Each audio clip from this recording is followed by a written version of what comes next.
ನಮಸ್ಕಾರ. ನಾನು ನಾಗೇಶ್ ಅಂಗಿರಸ ಅಂತೇಳಿ. ಇವತ್ತು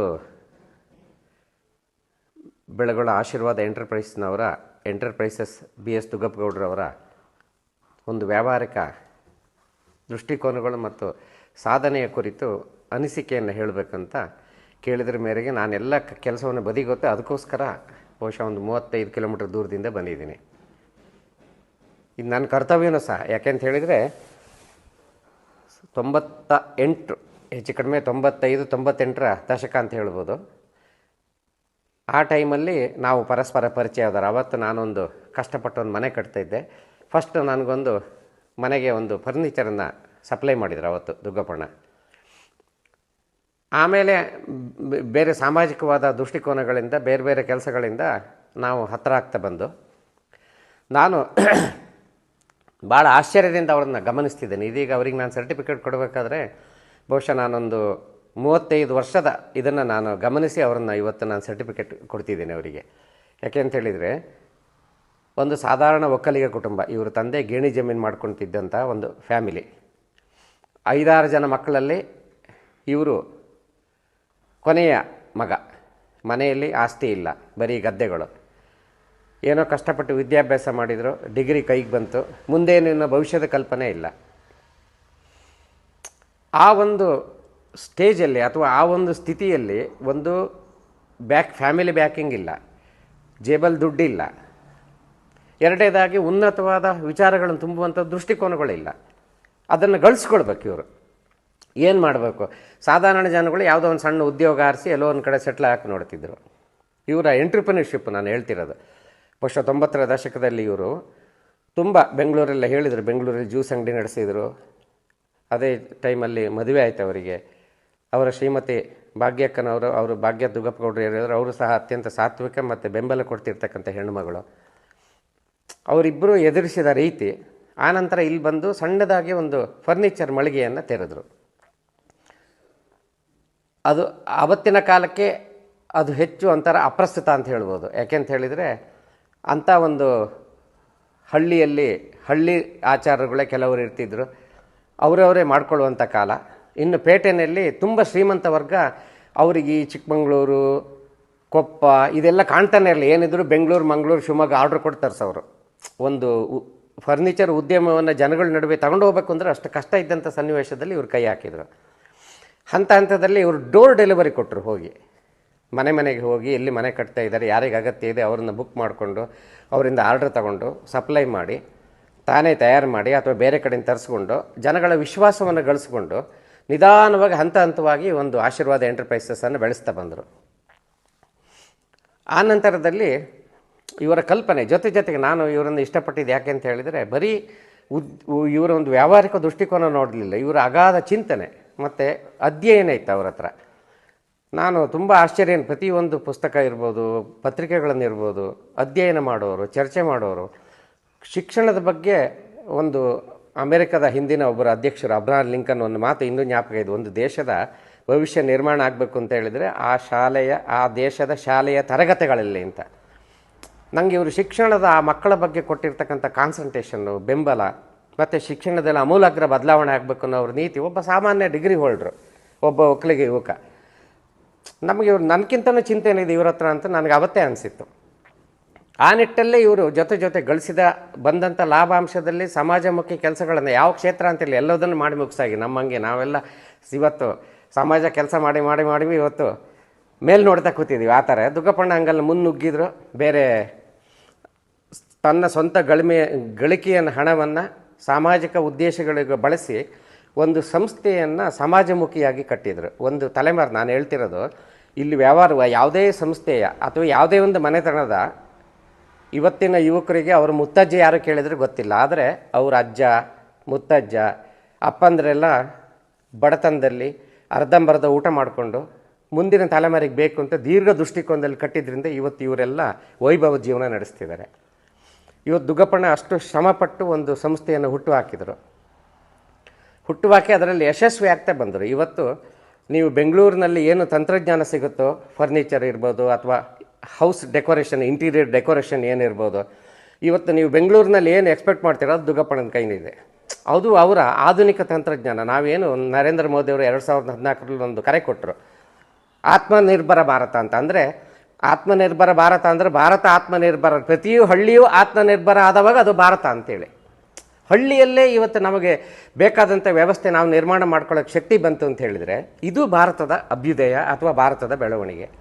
ಇದನ್ನು ಇವತ್ತು ಇಲ್ಲಿ ಕೊಪ್ಪ ತಾಲೂಕು ಇರ್ಬೋದು ಅಥವಾ ಸುತ್ತಮುತ್ತ ಶೃಂಗೇರಿ ಇರ್ಬೋದು, NRPುರ ಇರ್ಬೋದು, ಯಾವುದೇ ಮನೆ ಕಟ್ಟುವಂಥ ತಂತ್ರಜ್ಞಾನಗಳಲ್ಲಿ ಇಂಟೀರಿಯರ್ ಡೆಕೋರೇಷನ್ ಇರ್ಬೋದು, ಫರ್ನಿಚರ್ಗಳಲ್ಲಿ ಹುಡ್ಕೊಂಡು ಹೋಗೋಕ್ಕಿಲ್ಲ. ಇವ್ರಿಗೆ ಸಂಸ್ಥೆಗೆ ಆರ್ಡ್ರ್ ಕೊಟ್ಟರೆ ಯಾವ ಥರ ಬೇಕಾದರೂ ಇವತ್ತು ಫರ್ನಿಷಿಂಗ್ ಮಾಡಿ ತಂದು ಕೊಟ್ಟು ಹೋಗ್ತಾರೆ.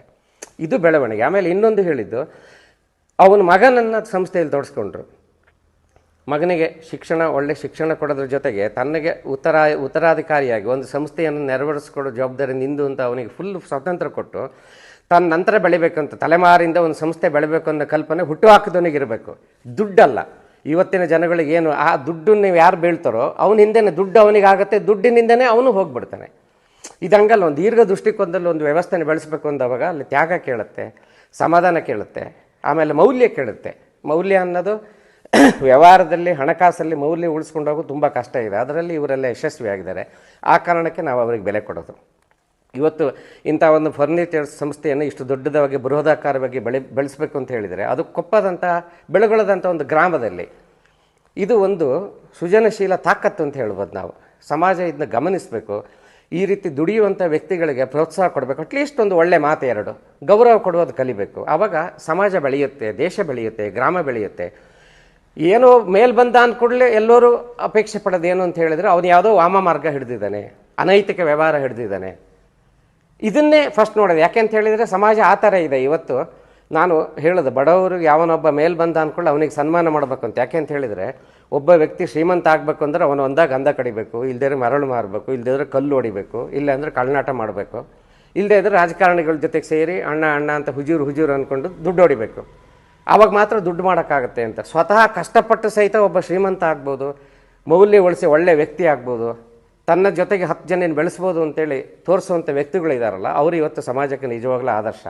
ಆ ನಿಟ್ಟಲ್ಲಿ ದುಗ್ಗಪ್ಪ ಗೌಡರು ಬರ್ತಾರೆ. ಈ ಒಂದು ಕಾರಣಕ್ಕೆ ನಾವು ಬೆಲೆ ಕೊಡೋದು. ಈ ಬೆಳವಣಿಗೆ ಹಂತದಲ್ಲಿ ಸಣ್ಣ ಸಣ್ಣ ಟೀಕೆಗಳು, ಟಿಪ್ಪಣಿಗಳು ಸಹಜ ಪ್ರಕ್ರಿಯೆ ಇದು. ಯಾಕೆ ಅಂತೇಳಿ ಸಮಾಜ ನೋಡೋದೇ ಈಗ ನಾನು ಸುಮಾರು 40 ವರ್ಷದ ಸಾರ್ವಜನಿಕ ಜೀವನ, ದೊಡ್ಡ ಕೆಲಸಗಳನ್ನು ಮಾಡಿದ್ದೀವಿ ನಾವು ಇವತ್ತು.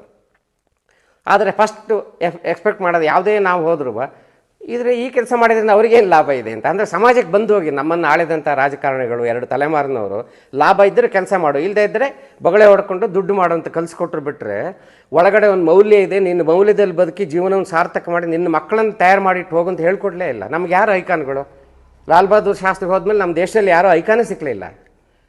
ಹಾಗಾಗಿ ನಾವೇನಾಗಿದ್ದೀವಿ ಅಂತ ಹೇಳಿದರೆ ನಮಗೇನಾದ್ರು ಕೆಲಸ ಮಾಡಬೇಕು ಅಂತೇಳಿ ಲಾಭ ಬೇಕು, ಇಲ್ಲ ಅಂತ ಹೇಳಿದರೆ ನನ್ನ ಪಾಡಿಗೆ ನಾನು ದುಡ್ಡು ಗಿಡ್ ಮಾಡ್ಕೊಂಡು ಹೆಂಡತಿ ಮಕ್ಕಳು ಸಾಕ್ಕೊಂಡು ಆರಾಮಾಗಿರು. ಹೆಚ್ಚು ಅಂದರೆ ಜಾತಿಯಿಂದ ಮುಂದೆ ನಾವು ಯಾರು ಹೋಗೋಕ್ಕೆ ರೆಡಿ ಇಲ್ಲ.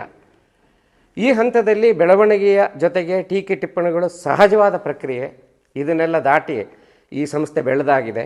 ಇನ್ನು ಯಾವುದೇ ಟೀಕೆ, ಯಾವುದೇ ಮೂಕರ್ಜಿ, ಯಾವುದೇ ಥರದ ಪ್ರತಿರೋಧ ಇಂಥ ಸಂಸ್ಥೆಗಳನ್ನು ಹುಟ್ಟಕ್ಕೆ ಸಾಧ್ಯ ಇಲ್ಲ. ಹಾಗಾಗಿ ಈ ಆಶೀರ್ವಾದ್ ಫರ್ನಿಚರ್ ಸಂಸ್ಥೆ ಏನಿದೆಯೋ ಇದರ ಸಾಧನೆಯನ್ನು 40 ವರ್ಷದ ಒಂದು ದೀರ್ಘ ಅವಧಿಯ ಸಾಧನೆ. 25 ವರ್ಷಕ್ಕೆ ಅವರನ್ನು ಕಾರ್ಯಕ್ರಮ ಮಾಡಿದರು ಕೊಪ್ಪದಲ್ಲಿ. ಆದಿಚುಂಚನಗಿರಿ ಶ್ರೀಗಳನ್ನು ಕರೆಸಿದ್ರು, ಹರಿಹರಪುರದ ಗುರುಗಳ ಹತ್ರ ಹೋಗಿದ್ದರು. ನಾನು ಆ ಕಾರ್ಯಕ್ರಮದಲ್ಲಿ 1 ನಿಮಿಷ ಭಾಗಿಯಾಗಿದ್ದೆ. ಈ ಥರ ಉನ್ನತ ಆದೇಶ ಇಟ್ಕೊಂಡು ಇವರು ಎಷ್ಟು ತನಕ ಅಂತ ಹೇಳಿದರೆ ಹರಿಹರಪುರ ಶ್ರೀಗಳ ಹತ್ರ ಇವರು ಕಲಿತಂಥ ನಾರ್ವೆ ಹೈಸ್ಕೂಲ್ ಇರ್ಬೋದು ಇವತ್ತು, ಅದನ್ನು ಸಹಿತ ದತ್ತು ತಗೊಂಡು ಅದ್ಭುತವಾಗಿ ಹರಿಹರಪುರ ಶ್ರೀಗಳ ಏನು ಸಾಮಾಜಿಕ ಕಲ್ಪನೆ ಇದೆ ಇವತ್ತಿನ ಶ್ರೀಗಳವ್ರದ್ದು ಅದಕ್ಕೆ ಪೂರಕವಾಗಿ ಬೆಳೆಸ್ತೀನಿ ಅನ್ನೋ ಮಟ್ಟಕ್ಕೆ ಯೋಚನೆ ಮಾಡಿದ್ದಾರೆ. ನನ್ನ ಹತ್ರ ಪ್ರಸ್ತಾಪ ಮಾಡಿದರೆ ಕಾಲ ಪಕ್ವವಾಗಿಲ್ಲ, ಈಗ ಬೇಡ ಅಂತ ನಾನೇ ತಡೆದೆ.